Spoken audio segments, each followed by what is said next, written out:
cradle begins on your back. Pull both knees in. Keep your forearms close to your thighs. Now, initially, with super tight lower backs, you might be working right here, of pulling thighs to belly, working on relaxing the tension around your lower back.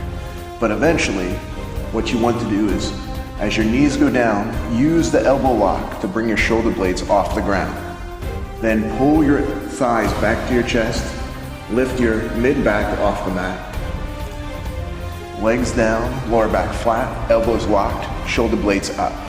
This knee cradle will help you work on removing the tension around forward flexion and rolling the spine like you would on a foam roller to release the fascial tension around the large erectors, lats. Now your exhale should be exhaling belly to thighs, exhaling shoulder blades down as you pull your navel in. So you have two exhales. Inhale through the nose, exhale through the mouth. Inhale through the nose, exhale through the mouth. So it should sound like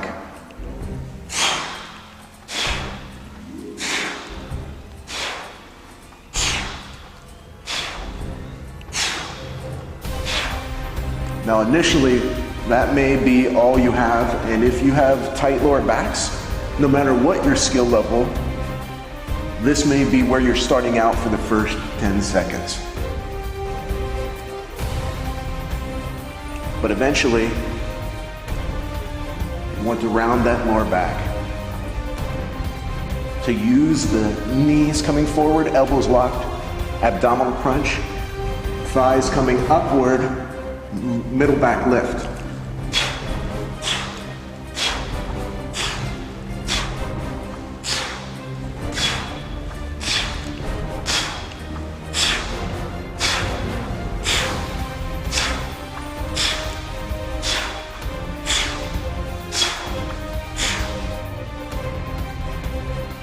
We begin with the most basic, the shin lunge.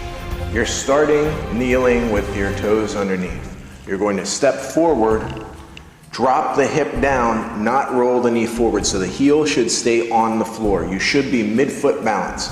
You are, since it's body weight, you are allowed to extend the foot, the heel behind so that the knee is beyond the toes. That is a good demonstration of dynamic flexibility, because we're not just interested in raw strength, we're interested in the cascade of attributes. So knee can extend beyond the toes, but two hips should stay in one line. So you shouldn't drop the knees over and the hips open up. Two hips should stay in line, coming out from the sides. As you push back mid-foot, bring your knee down before you switch.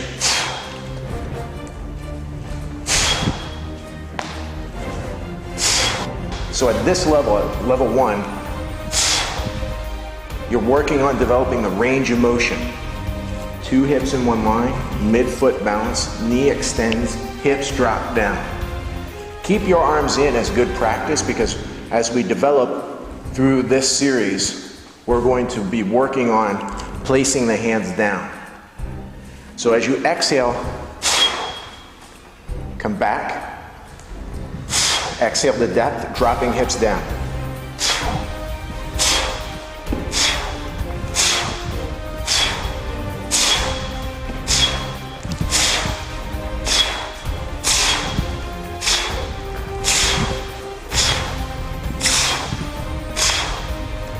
That may be a challenge for you that have uncomfortable knees, so you can place a towel down or roll up a blanket underneath your knees, and that's absolutely okay, because right now we're focusing on developing dynamic flexibility and extreme range strength in the hips.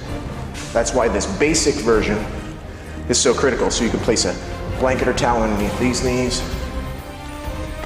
so that when you're back here, just make sure that you're bringing heel up to glute to step back, heel up to glute to step forward, rather than dragging your foot. Consciously bring your knee in and your heel up to move through the range of motion. I developed the plank pull as one of the few body weight only horizontal pulling actions that you can achieve, because you need pulling motions like you need food. So the development of it takes time. We need to start first on our knees. Forearms down. Place your forearms slightly wider than shoulders width apart, because as you come forward, you're going to move into push-up position. Roll the delts forward and drop them toward the hands, keeping the elbows in. We'll need this position later. As you press back, the goal is to not push up, but to arch the tailbone and press the elbows down to the mat so the forearms are flat. Once the forearms are flat, then you drive back from the forearms to move back toward the sleeping warrior position.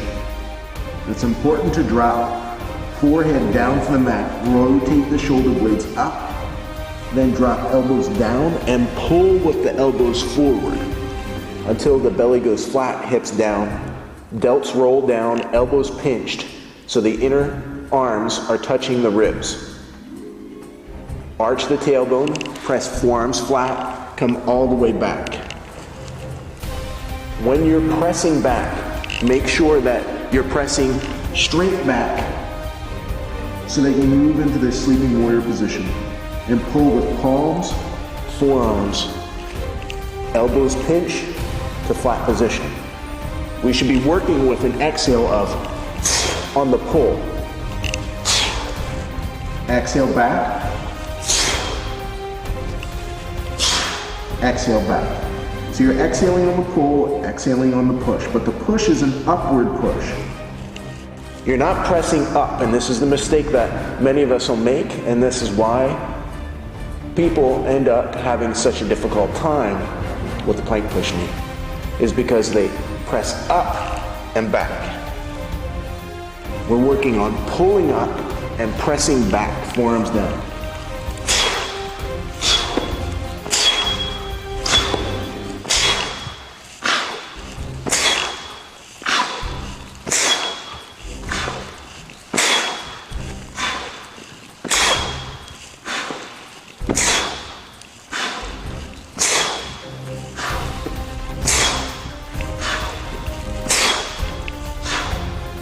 So you should be able to validate the full rep by elbows locked, forearm touching the mat.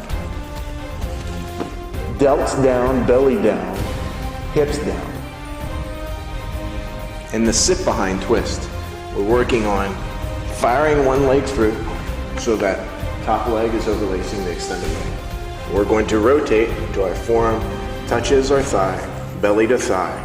Crown tall, chin in, exhale, navel to spine, pull, release, sumo squat, step through, reach around, pull the thigh in, belly to thigh, navel, exhale, release, hands. When the foot's flat, pull it all the way through to sumo. Then shift your weight, shoot the opposite leg through, pull and twist. Now these are the very slow mechanics, and you may want to start this slow until the leg opens up. Because for a lot of people, that lateral line is super tight.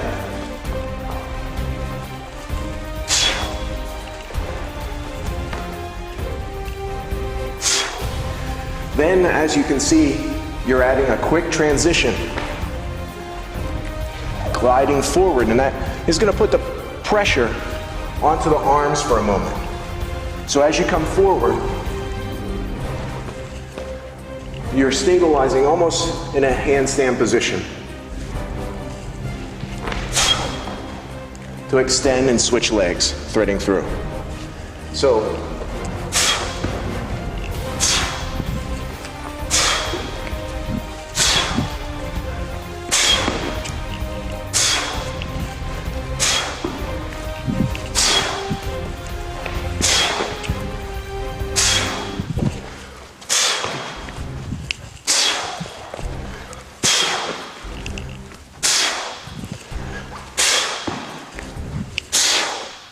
Now you validate the repetition by whether your belly touches your thigh with your sits bone down. Cross leg, sits bone down. Bottom leg shoots through to extension. We're not finished with the rep, so we can't go back until we roll around, belly to thigh, sits bone flat. And that counts as one repetition. In the sit through stretch, you're working on extending the leg through, turning the back leg hip down so that the hip is moving towards the thigh. Maintaining perpendicular angle on the two legs.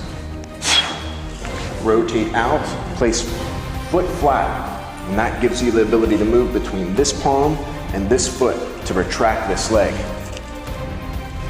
Rotate to the opposite side, leg comes through, rear leg extends down, turning the top hip down towards the inside of the thigh.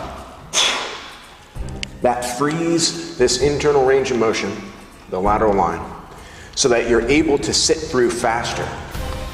Now, leg goes flat, knee up, weight between foot flat, hand flat to retract that leg.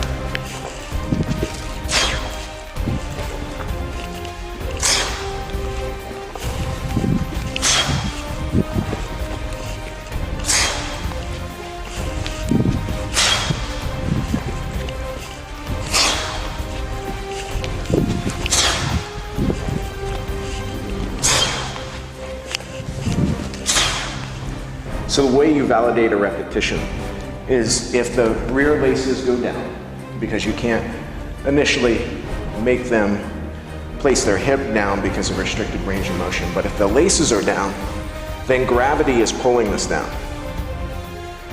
Secondly, the chest should be down.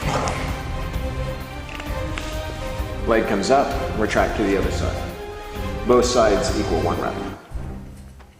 In level 1 of the shin box, you're working on being able to switch.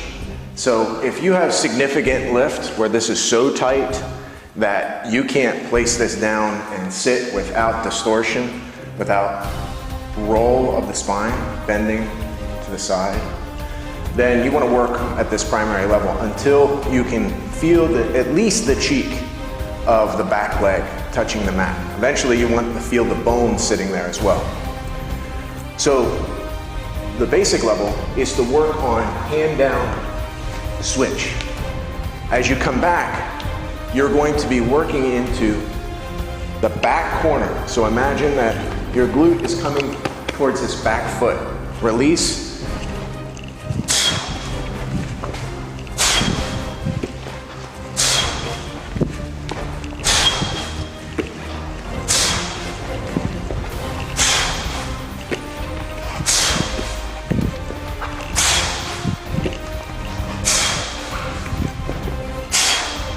Once you have the technique developed, you'll be able to transition quickly into the next level. But to validate the technique, you should feel glute touch the floor each time. Eventually you want to feel the bone touch, and as soon as you start to feel bone touch as you move shifting weight toward that back foot, then it's time to take a step up to level 2.